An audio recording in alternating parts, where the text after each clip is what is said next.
CHAPTER 20. Of the love of solitude and silence. Seek a suitable time for thy meditation, and think frequently of the mercies of God to thee. Leave curious questions. Study such matters as bring thee sorrow for sin rather than amusement. If thou withdraw thyself from trifling conversation and idle goings about, as well as from novelties and gossip, thou shalt find thy time sufficient and apt for good meditation. The greatest saints used to avoid as far as they could the company of men, and chose to live in secret with God. One hath said, "As oft as I have gone among men, so oft have I returned less a man." This is what we often experience when we have been long time in conversation. For it is easier to be altogether silent than it is not to exceed in word. It is easier to remain hidden at home than to keep sufficient guard upon thyself out of doors. He therefore that seeketh to reach that which is hidden and spiritual must go with Jesus apart from the multitude. No man safely goeth abroad who loveth not to rest at home. No man safely talketh, but he who loveth to hold his peace. No man safely ruleth, but he who loveth to be subject. No man safely commandeth, but he who loveth to obey. No man safely rejoiceth, but he who hath the testimony of a good conscience within himself. The boldness of the saints was always full of the fear of God, nor were they the less earnest and humble in themselves, because they shone forth with great virtues and grace. But the boldness of wicked men springeth from pride and presumption, and at the last turneth to their own confusion. Never promise thyself security in this life, howsoever good a monk or devout a solitary thou seemest. Often those who stand highest in the esteem of men fall the more grievously because of their over-great confidence.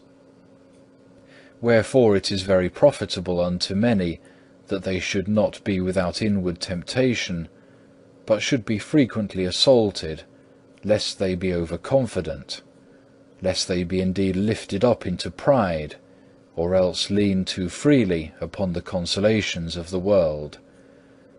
Oh, how good a conscience should that man keep, who never sought a joy that passeth away, who never became entangled with the world. Oh, how great peace and quiet should he possess, who would cast off all vain care, and think only of healthful and divine things, and build his whole hope upon God. No man is worthy of heavenly consolation but he who hath diligently exercised himself in holy compunction. If thou wilt feel compunction within thy heart, enter into thy chamber and shut out the tumults of the world.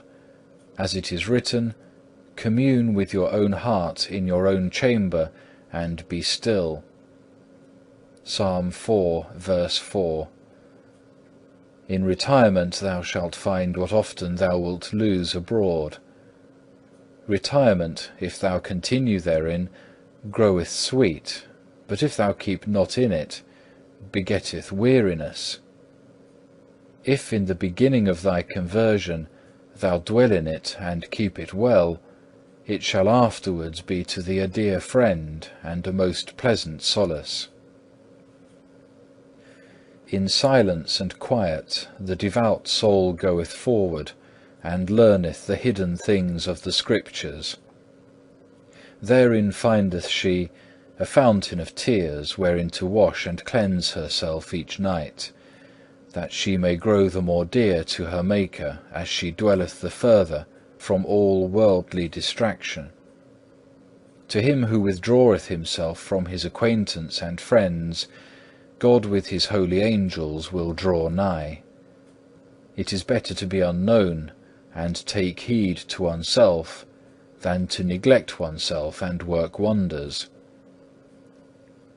It is praiseworthy for a religious man to go seldom abroad, to fly from being seen, to have no desire to see men.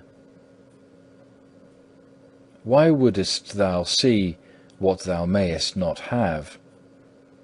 The world passeth away, and the lust thereof.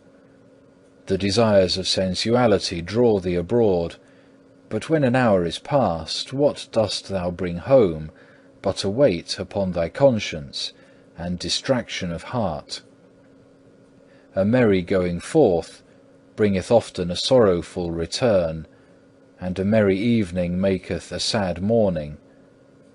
So doth all carnal joy begin pleasantly, but in the end it gnaweth away and destroyeth. What canst thou see abroad which thou seest not at home?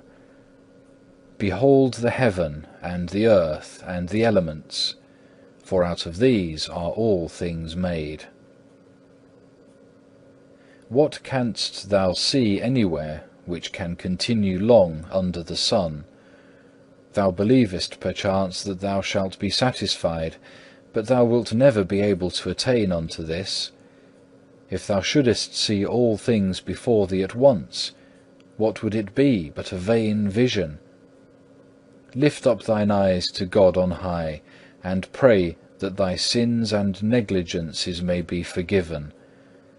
Leave vain things to vain men, and mind thou the things which God hath commanded thee. Shut thy door upon thee, and call unto thyself Jesus thy beloved. Remain with him in thy chamber, for thou shalt not elsewhere find so great peace. If thou hadst not gone forth, nor listened to vain talk, thou hadst better kept thyself in good peace. But because it sometimes delighteth thee to hear new things, thou must therefore suffer trouble of heart.